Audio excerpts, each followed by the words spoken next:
Good evening. In the last few days, and especially in the last few hours, Israel is receiving fire from Iran and Hezbollah in Lebanon. The attempt to spread the fire to many areas in the country is a direct response to the widespread and deep damage and the pressure we are putting on them. And this pressure is increasing day by day. We are attacking Hezbollah and Iran all the time. It is important to emphasize that they only listen to the leadership of the Eastern Command. The IDF is working on a strong defense and will do everything necessary to defend the citizens of Israel. I say from here to all our enemies, whoever tries to harm us will pay a heavy price. Citizens of Israel, it is important for me to tell you that we are aware of the great difficulty that lies in the rapid entry to the protected areas and the prolonged stay in them. This is a very challenging reality, especially for families, children, and adults. We are facing a murderous terrorist regime and a series of threats and capabilities that have been built up over decades. Such a series of threats is bound to continue over time. I would like to briefly update you on the IDF's main activities in Iran and Lebanon over the past few days. In Iran, aircraft carried out 60 attacks during the day and hit dozens of terrorist targets of the regime. This week, we hit the Talakan site, which the regime uses to promote its nuclear weapons program. This is a site where the regime developed nuclear weapons and conducted experiments. We hit this site in 2024, and since then we have been aware that the regime is trying to fix it, so we hit it again. We are deepening the regime's ability to advance over the acquisition of nuclear weapons. In Lebanon, we carried out a series of attacks on a number of high-rise buildings in the heart of Beirut. These buildings, including Hezbollah, were used to plan and promote terrorist attacks. In fact, they turned them into terrorist sites in the hearts of the civilian population.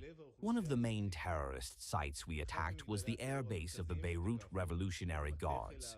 The air base was used to carry out terrorist operations by the regime's air force through its missions in Lebanon. As part of the attacks, we are continuing to strengthen our defense in the northern border. This morning, the Chief of Staff ordered to increase the offensive effort in the Northern Command and to move the Golan Brigade from the Southern Command to operate in the Northern region. Both in the Southern Command and in the Central Command, our forces are continuing to act at all times in order to prevent terrorism and to maintain the security of Israel. Citizens of Israel, I want to emphasize again that no matter the difficulties and challenges, it is important that you continue to follow the instructions of the Northern Command. The past few days have taught us how much these instructions save lives. I want to appeal to the children of Israel and their parents. I know that the past few days are complicated for you and full of uncertainty. I promise you that we will fight for a safer future for all of us. I will continue to support you in your development as long as it is necessary. You say that there is no change in the instructions of the Northern Command, but is it in any case about firing in a higher intensity than what we have experienced in the past few days and nights, even if it is not an extraordinary event that we have not seen in the past? And another question for you. President Trump says today that the war will end soon and the goals will be completed. Is this true? And how do we know that this time the nuclear threat and the missile threat against Israel were really destroyed? First of all, let me start by saying that there is a change in the instructions of the Northern Command. In the last minutes or in the last half hour, there is a change in the instructions of the Northern Command in the northern region. Listen to these instructions. We are firing at the terrorists from the north. Hezbollah and Iran have also fired recently. And we are firing at our air defense systems, the best in the world, as a result of the destruction of our missiles from these aircraft. We are firing at the air defense systems, and we are attacking Hezbollah all the time, and also in Iran. And we will continue to attack them for every mistake they will make, as I said before. Regarding the second question, we as an army are ready to extend the campaign as much as necessary.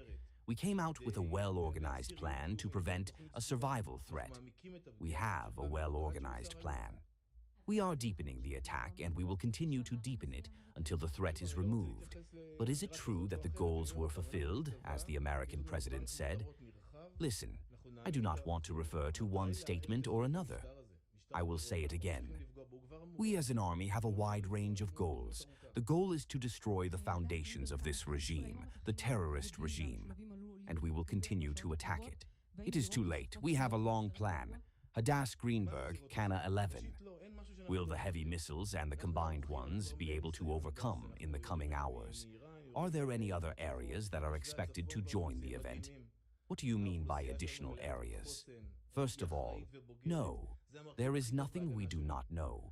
We are full of experience. We are firing from Iran. We are firing from the north. The residents of the north are already being attacked. Our population is slowly declining. They are irresponsible and old. This is the best foundation for their defense. We do not know anything different from what we knew in the past. It will happen. We are already preparing several days for such or other confrontation. And I advise not to listen to the propaganda of these terrorist organizations that are trying to threaten and intimidate the residents of Israel. There will be a confrontation, Yari.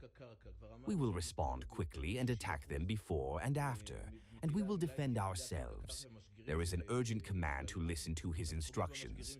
Where is the IDF today in terms of the goals set by the State Department for this operation?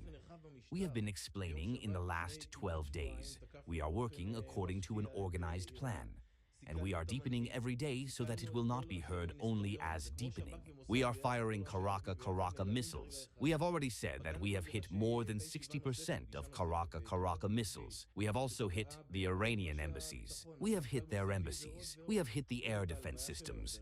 More than 80% of the air defense systems have already been damaged. We have hit the regime in a wide range. On Shabbat, almost 2 weeks ago, we surprised Iran. We attacked the leader. We attacked all the heads of the ministries. It's like Shabbat and Mossad together. We have also hit the heads of another meeting almost simultaneously, which hit most of the heads of the security services, the chief of staff, and more. We saw today's election. By the way, today, a number of days ago, they are trying to go to the election without success. And we are continuing to deepen all these elements of the attack. The regime is already angry, and we will continue to hurt it. For us, this is an existential threat, not a slogan, and we will continue with it. Arik al-Malai, 24. How close is the Redouan force to the northern border, and did the IDF try to prevent its presence on the border? We have been attacking Hezbollah deeply for almost over 2 years, since the northern exit operation. We have attacked it in a very strong way. The Redouan force has deepened along the border towns. The villages were really its bases. We attacked and destroyed them. There is no living soul there today. It is a terrorist organization. It uses terrorist methods to try to organize and reach our communities. The IDF is long before the communities. The IDF is also in strong positions, in strong and leading defense, in the face of our residents, in order to be a barrier between any threat and our residents. How did Hezbollah reach a situation in which tens of people were killed after we said that it was complex and weak? I don't know about complex and weak. We don't use terms. In practice, we have hit it significantly. Hezbollah is a weak organization today, certainly compared to what it was before the start of the war. We have hit its leadership. We are hurting it all the time. By the way, over the past few months, we have not stopped attacking it. Hezbollah is under pressure today. It works for its Iranian master. It works against the Lebanese interest. It not only defends Lebanon, it shows Lebanon. We see the statements of the heads of state in Lebanon. It attacks the state of Lebanon. Over 1 million residents fled their homes in Lebanon. Between 600,000 and 700,000 from southern Lebanon. The number is similar to that of the Dachshund in Beirut. It attacks Lebanon, and we will continue to attack it until its hair falls off. We have said several times that we will insist on the request of Hezbollah until its hair falls off, and we will continue to live with it until it happens, even if it happens over time. First of all, keep an eye on the ball. We have a war with Iran. We are attacking Iran in a very strong way all the time, and what Hezbollah is trying to do is to make money for Lebanon. We have the ability. We have been trained for this. We are operating according to a planned plan in Lebanon. We have been trained for the intervention of Hezbollah. We have been trained in the civil war, and we have acted in response. We have attacked it, and we will continue to attack it. The activity in Lebanon is an activity. We are deepening the defense of our residents. It is an activity in a safe space. Today, the Chief of Staff went to the northern Golan Heights. We have acted deeply. Article 36 was entered. We have published it to a large extent. We have a number of ways to deepen the attack on Hezbollah and to deepen the defense of our residents. Gal, this is exactly why we went out to this campaign, to prevent the reality of going around in circles again and again. Yaron Kelavi in June, in order to prevent a real existential threat, in order to significantly disrupt the nuclear program, in order to damage its missiles program, reached the number of 2,500, and he wanted to reach 8,000. From our point of view, this is an existential threat, no less than a nuclear weapon. And we have affected it significantly. A country like Iran, which has no economic situation under any criticism, a crazy inflation, its currency, the currency with the lowest value in the world, invests all its money in order to renew the missile program. They have reached the point where they have produced tens of missiles per month and wanted to produce hundreds of missiles per month. And when it invests all its money and all the money it does not have in this thing, then it arrives, it renews the missile program. And that is why we went out. There is an unprecedented opportunity here. We went out to this operation in order to prevent this threat. Now, to be precise, I said earlier, the numbers. We have damaged the missile program in a dramatic way in every network of production. We are also damaging the TASS. This is not only the purpose of the operation, but in all the vehicles in this operation. And in order to give them a lot of time to recover, I will say one more thing at the end of this question. Every day that passes, we deepen the damage even more. Every day that passes, we further distance the next target, the next threat. Another question. First of all, we act according to the law in the IDF, and we have acted in the past in the IDF as well. The IDF lacks fighters. We have published the numbers in the past. We are required to evaluate the recruitment from 32 months to 36 months, and we are required to have a supplementary law, and there are other things that we are required to do. We are required to be able to protect the citizens of Israel in a comprehensive way across all borders. At the moment, we are in a situation where we have not lacked, that our enemies will hear that we have not lacked soldiers to protect the citizens of Israel and attack them and continue to attack them. But we are required to have fighters and soldiers, and I hope that this issue will be resolved. First of all, thank you for this question, because one thing is clear, Hezbollah and Iran are one. If there was a doubt, and this has also been proven to us in recent days, something has developed in a clear and transparent way in order to suppress this head of state in Iran. We are hurting the head of state in Iran. His arm in Lebanon hurts him, and now he is doing everything he can to help his sponsor in Iran. That is why we are hurting him in Lebanon, and we are also weakening him by hurting him in Iran. Only last year, in 2025, Iran, again in a state of economic collapse, transferred $1 billion American to Hezbollah. This has not been suppressed, and that is why they are in need of each other. We are hurting them both in the head, in the arm, and in this arm, and we will continue to hurt them. Another question for you. What is the situation of Khamenei, the son of Moshtaba?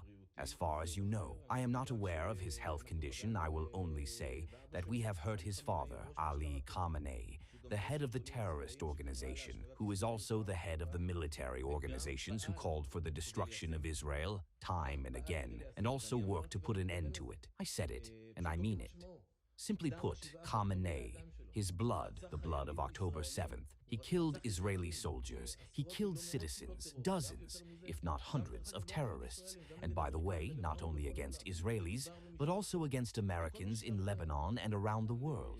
This is a terrorist regime, and anyone who points a finger at the citizens of Israel, anyone who threatens us, first of all, we will be hurt. And did the son get hurt in the recent protests? Listen, I cannot confirm this. I will say that anyone who points a finger at Israel, anyone who threatens Israel, the terrorist regime announced that it chose him as its leader. We will be hurt. To the extent that he threatens Israel, he is a target for us. Certainly. Thank you very much.